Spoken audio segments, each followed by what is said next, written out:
അമ്പലക്കുറി 5000, ചങ്കുണ്ണിയേട്ടൻ്റെ കുറി 2500, പാല് 2200, scooter diesel അടിച്ചത് മെയിൻ്റനൻസ് 1800. ഓ, ജമന്തിക്ക് ചുരിദാർ 2500. 2500 പോരാ, 5000. 6000 കിടക്കട്ടെ.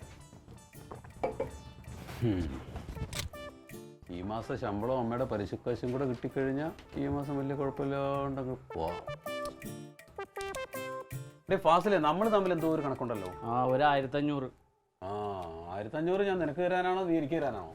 ഇതാണ് നിനക്ക് പൈസ കടം തരാത്തത്. അപ്പം ഞാൻ നിനക്ക് തരാനാണ്. കഴിഞ്ഞ തിങ്കളാഴ്ചയെ അമ്മക്ക് മരുന്ന് മേടിക്കണമെന്ന് പറഞ്ഞിട്ട് എന്നോട് 1500 മേടിച്ചാ. ഓ, നീ എന്താ തോമസിൻ്റെ കൂടെ പോയി വെള്ളം അടിച്ചാ? മറന്നുപോയാ? പൈസ അല്ല. പൈസ അല്ല, ആ പൈസ നിനക്ക് ഒരു 2 മാസം കഴിഞ്ഞിട്ട് തന്നാൽ മതിയോ? എൻ്റെ കനക, നിനക്ക് കാര്യങ്ങൾ അറിഞ്ഞൂടെ? ഞാനൊരു കണക്കിനാണ് മുന്നോട്ട് പോകണത്. നിനക്ക് എന്താ അത്ര വലിയ ബുദ്ധിമുട്ട്? നീ കുടുംബത്തിലെ ഇളയ സന്തതിയല്ലേ? ഉമ്മ മാത്രമല്ലേ വീട്ടിലുള്ളൂ. എൻ്റെ കനക, ഇളയ മക്കളാകണ വലിയ കഷ്ടപ്പാടാണ്. കുടുംബത്ത് ജനിക്കണമെങ്കിൽ മൂത്ത മക്കളായിട്ട് ജനിക്കണം. ഇളയവനാണെന്നും പറഞ്ഞ് ഉമ്മാര് തറവാട് നമ്മുടെ തലയിൽ വെച്ച് തന്നുകൊണ്ട് പോകും. പിന്നെ വല്ല വിഷുവിനാ സംക്രാന്തിക്ക് 2 കിലോ നേന്ത്രപ്പഴമായിട്ട് വരും ഉമ്മാനെ കാണാൻ. വന്ന് പോയി കഴിഞ്ഞാൽ ഉമ്മാക്ക് ഈ നേന്ത്രപ്പഴത്തിന്റെ കാര്യം പറയാനേ നേരമുള്ളൂ. നമ്മൾ ഈ പോസ്റ്റിൽ നെഞ്ചിട്ട് കയറി ബുദ്ധിമുട്ടി മരുന്ന് മേടിച്ചു കൊടുക്കണതിനൊന്നും ഒരു വിലയില്ല, ഒരു ഓർമ്മയില്ല. ഇളയ മക്കളെ, എടാ, അച്ഛനമ്മമാരെ നോക്കുന്ന കാര്യത്തിലൊന്നും ഇങ്ങനെ കണക്ക് പറയാൻ പാടില്ല. ഇങ്ങനെ കണക്ക് പറയുന്ന മക്കളൊക്കെ ഉണ്ടല്ലോ, അമ്മ എന്നുള്ള വാക്ക് ഉച്ചരിക്കാൻ കൊള്ളാത്തവരാണ്. ഉച്ചരിക്കല്ല, അല്ലേ ഞാൻ ഉമ്മാന്ന് വിളിക്കുന്നത്. എന്തായാലും പറഞ്ഞു കഴിഞ്ഞാൽ പിന്നെ തർക്കുത്തരം പറയുമല്ലോ. അതെ, ഇനി നമുക്ക് ഇനി ഇരിക്കണ്ട, വിടാ. ആ കണക്ഷൻ കൊടുക്കാൻ കൊടുത്തിട്ട് വരാം. എന്തായാലും തടയുകയും ചെയ്യും, വെറുതെ ഇവിടെ നിന്നിട്ട് കാര്യമില്ല. സെക്കൻഡ്. ഹലോ. ഏട്ടാ, ഇത് എവിടെയാ? ഞാൻ ഓഫീസില്. അത് ഇപ്പൊ തിരക്കിലാണോ? ഒന്ന് വേഗം ഇങ്ങോട്ട് വരുമോ? എന്റെ ഏട്ടാ, ഇവിടെ ഭയങ്കര നാറ്റം. നാറ്റോ? എന്ത് നാറ്റം? എന്താണെന്ന് എനിക്ക് അറിഞ്ഞൂടാ. ഈ വീട് മുഴുവൻ ഞാൻ നോക്കി. ഒന്നിങ്ങി വായേട്ടാ. ഇനി പല പട്ടിയും ചത്ത ചീഞ്ഞാണോന്ന് എന്റെ സംശയം. പട്ടി ചത്തുന്നോ? ഇനി ആ വഴിക്കൊന്നും പോണ്ട. പട്ടി ചത്തുന്നൊക്കെ പറഞ്ഞ വലിയ കേസാണ്. മനുഷ്യൻ ചത്താ പോലെ ഇത്ര പ്രശ്നമില്ല. ശരി ശരി, വരാം. ഞങ്ങൾ കണക്ഷൻ കൊടുക്കാൻ വഴി വരുന്നുണ്ട്. അപ്പൊ കയറാം. വേഗം വാ. ഓക്കെ. എന്താണ്? അതൊരു നാറ്റക്കേസ്. നാറ്റക്കേസാ?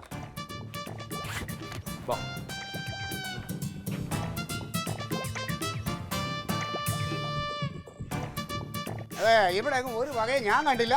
ഇനി നോക്കാൻ എന്നെ കിട്ടത്തില്ല. അയ്യോ, എന്ന് പറഞ്ഞാൽ എങ്ങനെയാണ് മനുഷ്യൻ ഇവിടെ ഇരിക്കണ്ടേ? അമ്മേ, വാടകയൊക്കെ 2 ദിവസം കഴിയുമ്പോ താനെ അങ്ങ് മാറിക്കോളും. അമ്മ, തെക്ക് നിൽക്കുമ്പോ തോന്നുന്നു വാട വടക്കുന്ന വരുന്നത് എന്ന് പറഞ്ഞ് ഞാൻ വടക്കോട്ട് പോയി നോക്കിയപ്പോ വാട തെക്കോട്ട് പോയി. എടാ, തെക്കുന്ന് കാറ്റടിക്കുമ്പോ നമുക്ക് തോന്നുന്നു തെക്കുന്ന് ഇങ്ങോട്ട് വരുന്നെന്ന്, വടക്കുന്ന് കാറ്റടിക്കുമ്പോ തോന്നുന്നു വടക്കുന്ന് ഇങ്ങോട്ട് വരുന്നെന്ന്. അത്രേ ഉള്ളൂ. എന്ന് പറഞ്ഞ് ഞാൻ തെക്ക് വടക്ക് നടക്കണം. എന്താണ് ഇതെന്താന്നറിയാമോ? അപ്പുറത്തെ പറമ്പിൽ എന്തോ ചത്ത് ചീഞ്ഞ് കിടക്കണതാവാ. വല്ലവന്റെ പറമ്പ് ചീഞ്ഞ് കിടക്കണേ, അതോടെ കിടന്നോട്ടെ. എനിക്ക് വയ്യ നോക്കാൻ. എന്റെ പൊന്നിനെ ഒന്ന് കളിക്കരുത് നീ. പിന്നെ അവന്റെ പറമ്പ് പോയി നോക്കാം. എന്റെ മുഖം കണ്ടിട്ട് വേണം അവൻ എന്നെ ചീത്ത വിളിക്കാൻ. എന്റെ മുഖം കണ്ട അവൻ എന്നെ ചീത്ത വിളിക്കും. എനിക്കൊന്നും മനസ്സിലാവുന്നില്ല. എന്റെ നാത്തൂനെ അപ്പുറത്തെ പറമ്പിൽ എന്തോ ചീഞ്ഞ് നാറി കിടപ്പുണ്ട്. അതാ പിന്നെ അപ്പുറത്തെ പറമ്പിൽ ഇങ്ങനെ നാറ്റം ഇങ്ങോട്ട് വരുമല്ലേ അമ്മ? ഇത് ഇവിടുന്ന് തന്നെ. ഇവിടെ തന്നെ എന്താ ഈ പാത്രം ഒന്ന് പൊക്കി നോക്കിയേ.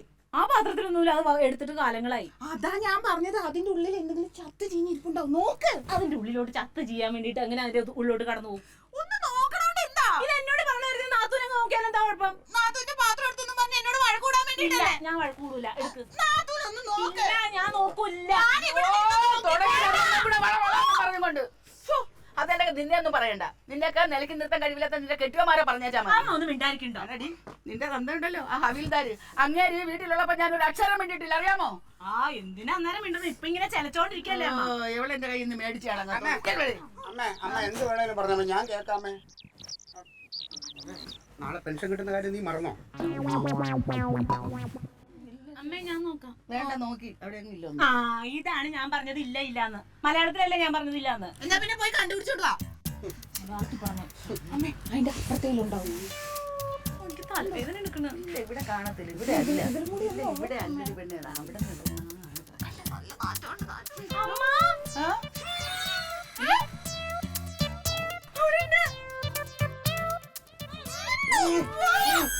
എനിക്കത് കണ്ട തല ചുറ്റുപടി.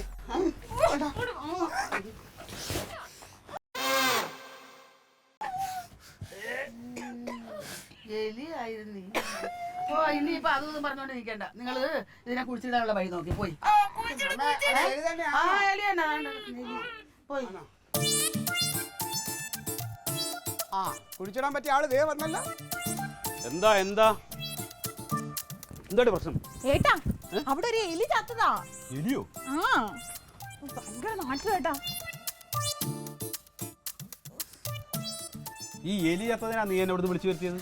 ഏട്ടാ അത് എലിയാന്ന് ഞാൻ ഇപ്പോഴല്ലേ അറിഞ്ഞേ. എനിക്ക് 100 കൂട്ടം പണികളുണ്ടെന്ന് അവിടെ. ഏട്ടാ ഞാൻ അറിഞ്ഞില്ല, ഇപ്പഴത് കണ്ടുപിടിച്ചേ. അളിയാ ഇവിടെ മമ്മൂട്ടിയില്ലേ? നമുക്കതിന്റെ ആവശ്യമില്ല കളിയാ. അവിടെ ഇല്ലടി. അവിടെ ഇരിപ്പുണ്ട്. ആ അവിടെ വീടിന്റെ പിന്നാമ്പുറത്ത് മമ്മൂട്ടി ഇരിപ്പുണ്ട്. അത് എടുത്തോണ്ട് വന്ന് ആ എലിയെ കൊണ്ടുപോയി കുഴിച്ചിട്. പിന്നെ വേറൊരു കാര്യം, കുഴിച്ചിട്ട് കഴിഞ്ഞതിന് ശേഷം മമ്മൂട്ടി അതേപോലെ അങ്ങ് തിരിച്ച് വെച്ചേക്കണം. ഞാൻ കുഴിച്ചിടാൻ ഒന്നാമത് ഈ എലിയെ കണ്ടിട്ട് തല ചുറ്റി നിൽക്കാൻ വയ്യ എനിക്ക്. മാത്രമല്ല അളിയ ഈ സാധനം ഞാൻ എടുത്ത് ഉപയോഗിച്ചിട്ടില്ല. നീ എങ്ങാനും എടുത്ത് ഉപയോഗിച്ചിട്ടെ വല്ല അപകടവും സംഭവിച്ചാലോ? അളിയ എന്റെ കൈ മുറിഞ്ഞിരിക്കുകയാണ്, അതുകൊണ്ടാണ്. അളിയ ധൃതിപ്പെടണ്ട, ഈ മുറിവ് ഉണങ്ങിട്ട് സാവകാശം കുഴിച്ചിട്ടാ മതി അളിയ. പിന്നല്ല എന്തൊക്കെയാണ് ഈ പറയുന്നത് എനിക്ക് മനസ്സിലാവുന്നില്ല. അതെ ക്ലീറ്റുവിന് ഒരുപാട് പണിയുണ്ട്. എനിക്ക് തുണിയൊക്കെ വെട്ടി തരാനുണ്ട്. ഈ എലീനെ ഒന്നും കുഴിച്ചിടാൻ ഞങ്ങൾക്ക് സമയം ഉണ്ടാവില്ല. എന്തോ ഒരു മനുഷ്യത്വം ഇല്ലാതെ പറയണേ. ഇത് കണ്ടോ സ്വന്തം അങ്ങളുടെ കൈ മുറിഞ്ഞിരിക്കണേ. ഈ കൈ വെച്ചിട്ട് ഇവന് പോസ്റ്റ് കയറാലോ. ഞാനൊരു കാര്യം ചോദിക്കട്ടെ? എന്താ? ഈ എലി ഇവിടെ ചത്തി കിടന്ന് കുഴിച്ചിടാൻ നിങ്ങൾക്ക് ആർക്കും പറ്റൂലേ? ഇല്ല പറ്റൂല. ഞാനൊരു കാര്യം അങ്ങോട്ട് ചോദിക്കട്ടെ. ഈ എലീനെ വിഷം വെച്ച് കൊന്നത് നിങ്ങൾ രണ്ടുപേരും കൂടിയല്ലേ? അപ്പൊ നിങ്ങൾ അങ്ങ് കുഴിച്ചിട്ടാ മതി. അയ്യോ ആ എലിയുടെ ശല്യം നിങ്ങൾക്ക് ഉണ്ടായിരുന്നില്ലേ? അയ്യോ ദേ ഈ എലിയെ കൊണ്ട് ഒരു ശല്യമില്ലായിരുന്നു. ഒരു കാര്യമില്ലാതെ അതിനെ വിഷം വെച്ച് കൊന്നത്. ഞാനൊരു കാര്യം പറയട്ടെ, ഈ എലി ഇവിടെ കടന്നോട്ട്. നിങ്ങൾക്ക് ആരും കുഴിച്ചിടാൻ പറ്റില്ലെങ്കിൽ അവിടെ കടന്നോട്ട്. എന്താ ആ എലി എടുത്ത് കുഴിച്ചു മൂടാൻ നിന്നെ കൊണ്ട് പറ്റുമോ? അമ്മ എന്റെ കൈ മുറിഞ്ഞിരിക്കുകയാണ്. മാത്രല്ല അവനവിടെ പോസ്റ്റിന്റെ മുകളിൽ കയറിയിരിക്കുകയാണ്. അവൻ പോസ്റ്റിന്റെ മുകളിൽ ഇരിക്കുമ്പോ ഞാൻ എലി കുഴിച്ചിടും. ശരി നിനക്ക് വയ്യ തോക്കിയോ. മേലാൽ ഈ വക നാറ്റ കേസ് എന്നെ വിളിച്ചാൽ കുട്ടി പൊട്ടിക്ക് ഞാൻ കണ്ടു. സ്വന്തം തള്ള പറഞ്ഞിട്ട് കേൾക്കാതെ പോയി നോക്കിയാ. എന്നാ ക്ലീറ്റസേ എന്തോ നിന്നെ കൊണ്ടാവോ അതിനെ എന്നോടത്ത് കുഴിച്ചു മൂടാൻ? ഇല്ല ക്ലീറ്റുവിന് ഒരു നിന്നോട് ചോദിച്ചില്ല, ഞാൻ ക്ലീറ്റസിനോട് ചോദിച്ചു. നിനക്ക് പറ്റുമോ? ഇല്ല തങ്കം പറഞ്ഞല്ലോ പറ്റില്ല. ആർക്കും വയ്യെങ്കിൽ വേണ്ട, അതവിടെ കിടന്നോട്ടെ. പറഞ്ഞു മടുത്ത് മാറുമ്പോ ഇല്ല കാര്യമൊന്നുമില്ല.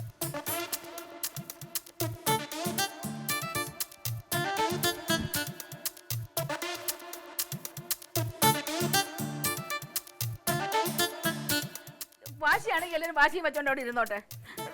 അവിടെ കിടന്ന് നാറും അത്ര തന്നെ. അല്ല 2 ആണുങ്ങളുള്ള വീടായത്. ആർക്കെങ്കിലും ഒന്ന് കുഴിച്ചിട്ടൂടെ അത്? അല്ല ഒരുത്തൻ എൻ്റെ മരുമോനാണ്, അവനോട് പറയുന്നതിനൊരു പരിധിയുണ്ട്. അല്ല മറ്റവൻ എൻ്റെ മോനല്ലേ, അവൻ എന്താ ചെയ്താ? അമ്മ എന്താ അങ്ങനെ പറയണേ? എന്ത്?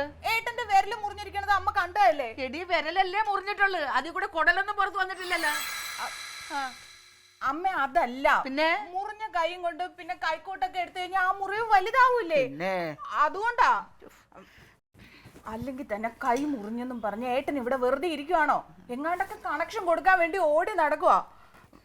അല്ലാതെ ഇപ്പം ഒരു എലിയെ കുഴിച്ചിട്ടെന്ന് പറഞ്ഞ് എന്റെ ഏട്ടൻ എന്ത് സംഭവിക്കാനാ? അങ്ങനെ പണിയെടുക്കാൻ മടിയുള്ള ആളൊന്നും അല്ല എന്റെ ഭർത്താവ്. അമ്മേ ഞാനൊരു കാര്യം ചോദിക്കട്ടെ, ഒരു പണിയില്ലാത്ത ഒരാൾ ഇവിടെ ഉണ്ടല്ലോ, ക്ലീറ്റോ ചേട്ടൻ. അങ്ങേർക്ക് എന്താ ഒന്ന് എലിയെ കുഴിച്ചിട്ട് കഴിഞ്ഞാല് എന്താ വേർത്ത് പോവായിരിക്കും? അപ്പൊ അതല്ലോ വാശിയാ, രണ്ടിനും വാശിയാ. പറയണ കൊണ്ടൊന്നും തോന്നരുത്. അമ്മയുടെ മോക്കും വാശി അങ്ങ് അറ്റത്താ. ഞങ്ങളാണല്ലോ എലി വിഷം വച്ചത്, അതുകൊണ്ടാണല്ലോ എലി ചത്തത്. അപ്പൊ ആ എലിയെ ഞങ്ങൾ തന്നെ കുഴിച്ചിടണം. അതൊരുമാതിരി വൃത്തിയായിട്ട വാശിയല്ലേ അമ്മേ? എനിക്ക് പിന്നെ എലിയെ പേടിയാന്ന് അമ്മയ്ക്ക് അറിഞ്ഞൂടെ? അല്ലെങ്കിൽ ഞാൻ എപ്പോഴേ പോയി കുഴിച്ചിട്ടേനെ. ആരും കുഴിച്ചിടണ്ട. നാറ്റത്തേക്കൊക്കെ കൊടുത്ത് വാശിയാണെങ്കിൽ അതവിടെ കിടന്ന് ചീഞ്ഞ് നാറും അത്ര തന്നെ.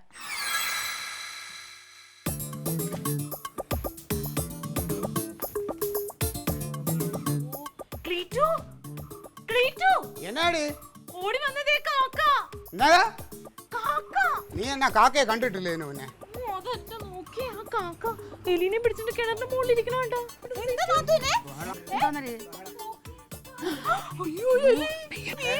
ബഹളം വെക്കരുത് കാക്കയെ, ഞാൻ ഓടിക്കാൻ ബഹളം വെക്കണ്ട. മണ്ടത്തരമൊന്നും അല്ല, ഞാൻ ഓടിച്ചു തരാം. കല്ലിനെടുത്ത് ബഹളം വെക്കരുത്. ബഹളം വെച്ച കാക്ക പറഞ്ഞു കല്ലെടുത്തേ. മണ്ടത്തരമാണ്. ഞാനതിന് ഓടിച്ചോളാം, നിങ്ങൾ ബഹളം വെക്കരുത്. കല്ലെടുക്കടി ഇങ്ങോട്ട്. എടി ഞാൻ എറിയുമ്പോ അത് ആ ആഹാരം കൊണ്ട് പൊക്കോളും. ഈ കല്ലെടുക്കടി. നിങ്ങൾ ബഹളം വെക്കരുത്.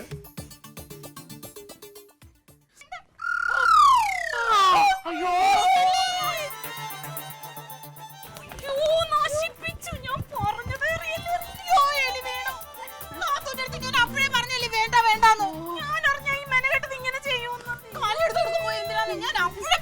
മണ്ടത്തരമാണെന്ന്.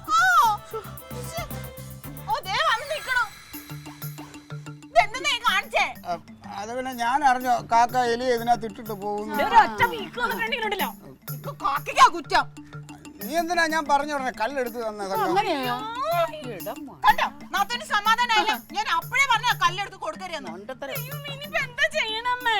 എന്താ ചെയ്യണത്? അവന്റെ അടുത്ത് പറ ഈ വെള്ളം എല്ലാം കോരി പറ്റിക്കാൻ. സമാധാനായല്ലടാ കഴുത. എന്ത് ചെയ്താലും എനിക്ക് ഇതാ വിധി. അതെ അമ്മയുടെ മോൻ അതിനെ ഒന്ന് കുഴിച്ചിട്ടിരുന്നെങ്കിൽ ഈ വല്ല പ്രശ്നം ഉണ്ടാവുമായിരുന്നോ? അപ്പോഴും അഹങ്കാരത്തിന് ഒരു കുറവില്ല. എന്റെ ഏട്ടനാ കുറ്റം. ഈ പറഞ്ഞത് ക്ലീറ്റോ ചേട്ടൻ അങ്ങ് ചെയ്യാമായിരുന്നില്ലേ?